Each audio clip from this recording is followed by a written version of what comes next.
Comment rendre nos présentations PowerPoint plus vivantes grâce aux animations? C'est ce que nous allons voir ici.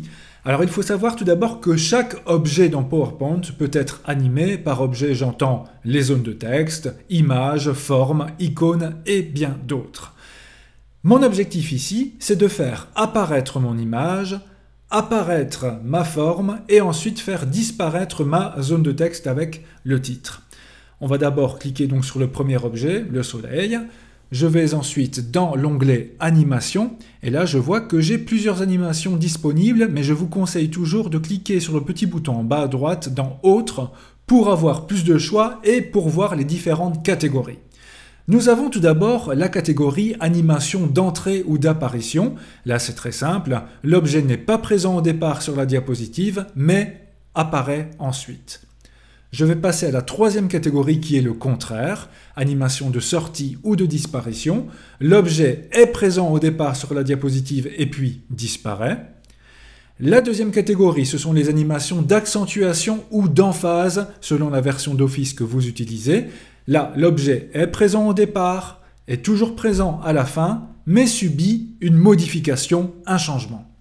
Et enfin, nous avons les animations de mouvement, où là l'objet se déplacera, mais je ferai une vidéo en particulier sur cette catégorie un peu plus loin dans cette playlist.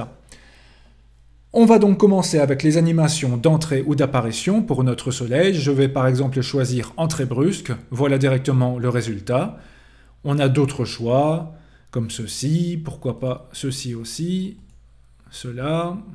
Des barres aléatoires, vous voyez plusieurs animations d'apparition.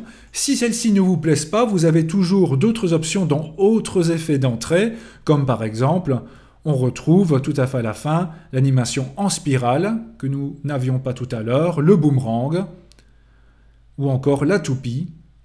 Voilà, si cela vous plaît, je vais garder spirale pour cette fois. OK.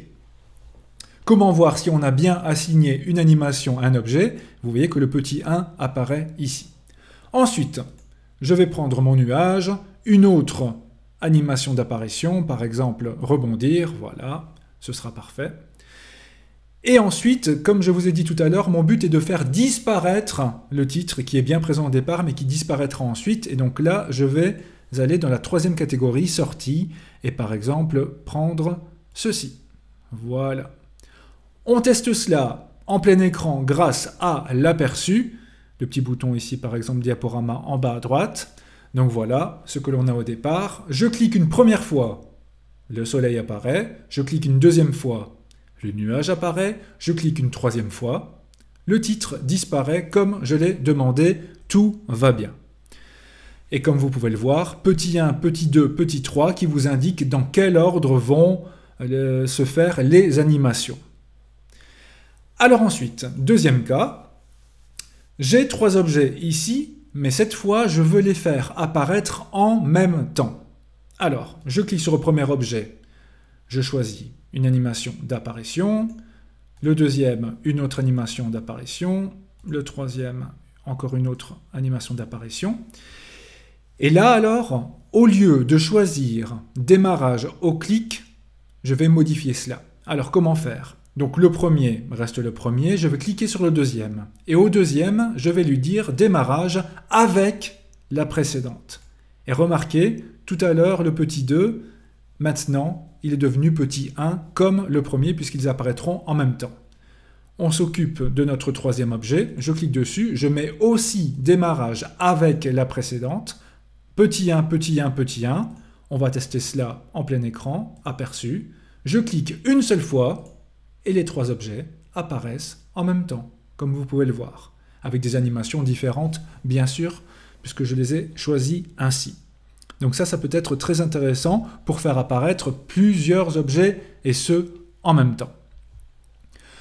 Ensuite, autre cas que l'on peut avoir, voilà ici un petit quiz que vous pouvez présenter à votre public. Donc ici évidemment la réponse à la question est fabuleux, vous êtes tous fabuleux, nous sommes d'accord. Alors mon but ici sera de faire en sorte que quand je cliquerai, la bonne réponse apparaîtra et que l'on comprenne aussi que les deux autres réponses sont mauvaises. Donc je vais colorier en jaune la bonne réponse et je vais rendre les mauvaises réponses rouges. Alors pour cela, je vais utiliser donc la deuxième catégorie, ce sont les animations d'emphase ou d'accentuation. Donc je clique ici d'abord sur ma bonne réponse, d'accord? Je vais choisir dans accentuation, nous avons donc plusieurs couleurs, couleur du trait, couleur de remplissage, ah ça me plaît, je vais choisir couleur de remplissage, et ensuite dans option de l'effet, je vais choisir la couleur, c'est-à-dire le jaune. Voilà, je vois directement ce que cela donnerait. Très bien. Pour les autres, eh bien, je veux que se colore en rouge. Donc je clique sur celui-ci. Je vais mettre couleur de remplissage.